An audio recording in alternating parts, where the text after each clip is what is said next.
اعتکاف کی حدود کیا ہیں؟ اس کا جواب دو طرح ہو سکتا ہے. ایک تو ایریا کے اعتبار سے کہ معتکف کہاں تک جا سکتا ہے. اس کا جواب یہ ہے کہ جو مسجد کی باؤنڈری ہوتی ہے اس میں دو جگہ ہوتی ہیں. ایک سجدے کے لیے مخصوص، اسے مسجد کہتے ہیں اور کسی کام میں استعمال نہیں ہوتی، اور دوسرا احاطہ مسجد میں تو ہوتی ہے لیکن مسجد کی ضرورت کے لیے استعمال ہو رہی ہوتی ہے.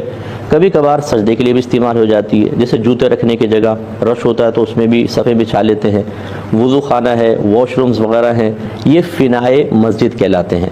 معتکف مسجد میں رہے گا، فنائے مسجد میں ضرورتاً جا سکتا ہے.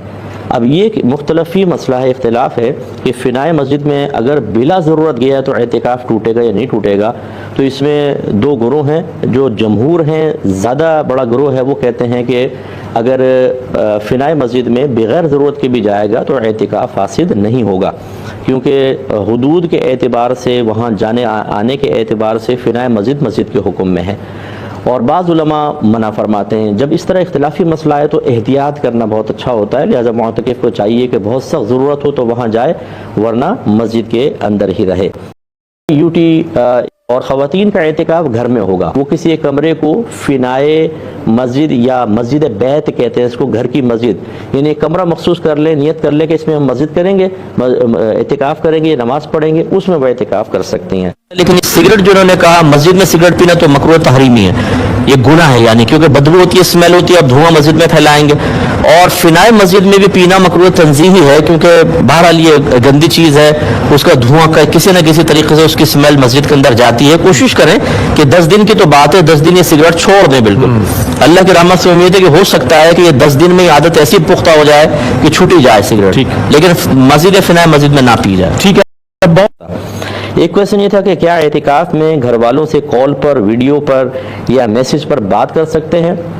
دیکھیں، اعتکاف کا مقصد یہ ہوتا ہے کہ دنیا سے کنارہ کشی اختیار کر کے اللہ تبارک و تعالی کی طرف اس طرح متوجہ ہو جانا کہ بالکل تمام دنیا سے تعلق توڑ لیں اور بس اب مغفرت لے کر ہی مسجد سے باہر جائیں گے.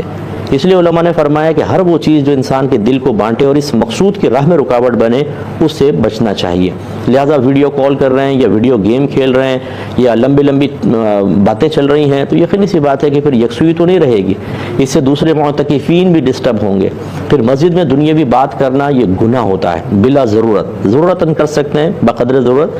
تو لہٰذا کوشش یہ کرنی چاہیے. اور خصوصاً ٹین ایج میں جو بچے بٹھائے جاتے ہیں، یہ چونکہ اتنے گھر سے دور رہنے کے عادی نہیں ہوتے، شوق اور ذوق میں پہنچ تو جاتے ہیں، پھر امی یاد آتی ہیں، گھر والے یاد آتے ہیں، اور پھر وہ چاہتے ہیں کہ ہم باتیں کریں. پہلے ان کی باطنی تربیت کا اہتمام ہونا چاہیے، ان کی ذہن سازی ہونی چاہیے. کچھ عرصے ہم صبر کی پریکٹس وغیرہ کرتے رہیں، پھر اعتکاف کریں، اور کوشش یہ کریں کہ اعتکاف میں زیادہ باتیں نہ کریں گے تو پھر اس سے اعتکاف کی روحانیت میں کمی آئے گی. اعتکاف اگرچہ ہو جائے گا، سنت موقع ادا ہو جائے گی، لیکن روحانیت میں کمی آئے گی.